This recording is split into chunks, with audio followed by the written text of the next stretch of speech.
या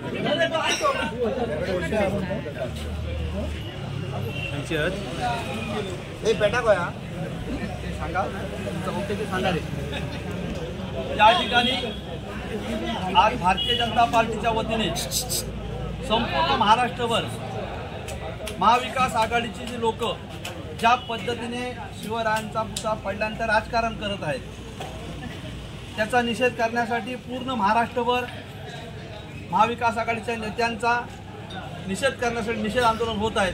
त्याच्यापैकी एक आंदोलन या ठिकाणी ज्या भूमीतला पुतळा पडला त्या मालवणच्या कार्यालयासमोर होत आहे। मी आपल्याला या ठिकाणी निश्चित सांगू इच्छितो की अनेक प्रश्न आहेत, अनेक मुद्दे आहेत, हे घेऊन लोकांचे मुद्दे घेऊन हे सरकार गेलं समजू शकतो, परंतु छत्रपती शिवाजी महाराज आमचं दैवत आहे। त्या झाल्या चुकीबद्दल या देशाचे पंतप्रधान हे सर्वोच्च आहेत, यांनी सुद्धा माफी मागितली आणि मला वाटतं अजून कोणी माफी मागायची जे का, आणि मुख्यमंत्री साहेब म्हणाले, आमचे फडणवीस साहेब सगळेच म्हणाले की आम्ही छत्रपती शिवाजी महाराजांची 1 नाही 100 वेळा 1000 वेळा जरी माफी मागितली तरी ते झाले नुकसान भरून येणार नाही, असं सगळं सुद्धा सांगून सुद्धा या ठिकाणी मुद्दाम राजकारण करण्याचं काम महाविकास आघाडीकडून होत आहे।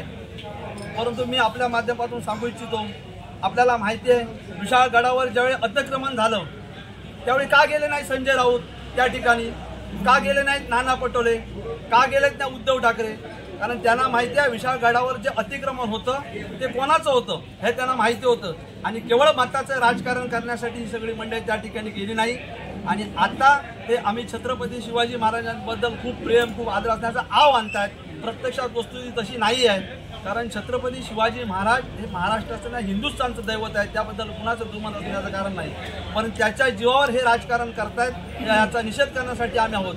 परंतु स्थानिक म्हणून या ठिकाणी 1-2 मुद्दे मी आपल्यासमोर सांगू इच्छितो की छत्रपती शिवाजी महाराजांबद्दल एका बाजूने आदर सांगायचा, किल्ल्यांबद्दल गडकोट किल्ल्यांबद्दल एक अभिमान सांगताना सांगायचा आणि दुसऱ्या बाजूने त्याच किल्ल्यात ज्या ठिकाणी छत्रपती शिवाजी महाराजांचा पुतळा होता त्याच्यासमोरची तटबंदी सातत्याने पायाने आणि जे पाय जुडत होते त्याने ढकलून घालत होते, म्हणजे ही त्यांची आस्था आहे का? हा आमच्या समोरचा प्रश्न आहे। आणि आमचं आताही म्हणणं आहे की आमचे नेते म्हणाले की छत्रपती शिवाजी महाराजांचा पुतळा त्या ठिकाणी पडल्यानंतर अगदी 15 मिनिटामध्ये वैभव नाईक हे त्या ठिकाणी येतात, हे सगळं करतात। आमचं म्हणणं हे एवढं सगळं करून सुद्धा हे वैभव नाईक अतिशय आरामशीर फिरत आहेत। आमचं म्हणणं पहिलं कोणत्याही परिस्थितीत वैभव नाईक यांना ताब्यात घ्यायला पाहिजे, त्यांची चौकशी करायला पाहिजे, चौकशीत खरं काय ते खरं खोटं बाहेर येईल। आणि म्हणून म्हणतो की वैभव नाईक ज्या उजळ मात्याने फिरतात ते 15 मिनिटात आज मीडियाला सांगतात कुठलाही कार्यक्रम नव्हता, कारण ज्यावेळी वैभव नाईक दौऱ्यावर येतात त्यावेळी ते काय करतात की आपला दौरा पेपरला असतो वृत्तपत्र 15 मिनिटात आलेच कसे, हा जो प्रश्न आमच्या मनात आहे तो कायम आहे। आणि म्हणून आमचं म्हणणं ज्या प्रकारे हे सगळं करून वैभव नाईक जर उत्तमाने फिरत असतील आणि जर ते याच्यात असतील तर पहिलं त्यांना चौकशीसाठी ताब्यात घेतलं पाहिजे, अशी आमची एक मागणी आहे। आणि ज्यांनी तटबंदी जी कोसळली ह्यांच्यावर हे करायला पाहिजे, फक्त पुतना वंशाचं प्रेम करण्यासाठी। आणि म्हणून आम्ही या ठिकाणी परत एकदा या महाविकास आघाडीच्या नेत्यांचा आपण निषेध करत आहोत।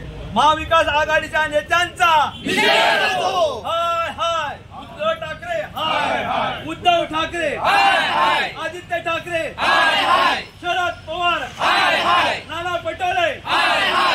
महाविकास आघाडीने आज जो मोर्चा मुंबई येथे आयोजित केलेला आहे त्याच्यासाठी भारतीय जनता पार्टीतर्फे आज हे उत्तर आंदोलन आम्ही भारतीय जनता पार्टीच्या वतीने घेत आहोत। खऱ्या अर्थाने जर सिंधुदुर्गाचा विचार केला आणि राजकोट गडाचा विचार केला तर हे स्वतःला छत्रपतीचे वंशज समजणारे आज जे पुढे येऊन गेले 8 महिने गड किल्ला जेव्हा छत्रपती शिवाजी महाराजांचा पुतळा उभा होता तेव्हा ह्याच्यापैकी कुठलाही आमदार त्या ठिकाणी पोचला नाही। हा वैभव नाही नेव्ही डेच्या माध्यमातून असेल किंवा ह्या पुतळ्याला नतमस्त व्हायला गेल्या 8 महिन्यात पोचला नाही, पण मात्र पुतळा पडल्यानंतर 15 मिनिटात पोचतो। दुसरी सगळ्यात महत्त्वाची गोष्ट छत्रपती शिवाजी महाराजांचा यांना आशीर्वाद आहे असं म्हणून हे जे सत्तेमध्ये आणि नंगानाच करतायत आज महाराष्ट्रात, तर जेव्हा राजकोट हा किल्ला बांधला गेला तर हा राजकोट पूर्णपणे नेस्तनाबूत असलेला गड किल्ला होता।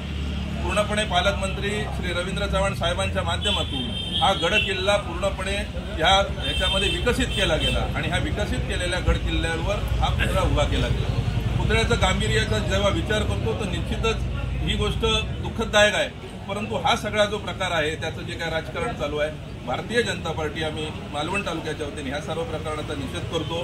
खऱ्या अर्थाने समन्वयाने ह्या सगळ्या गोष्टी व्हायला पाहिजेत, राजांच्या समोर बाकीचं राजकारण असू नये असं आमचं सर्वांचं मत आहे।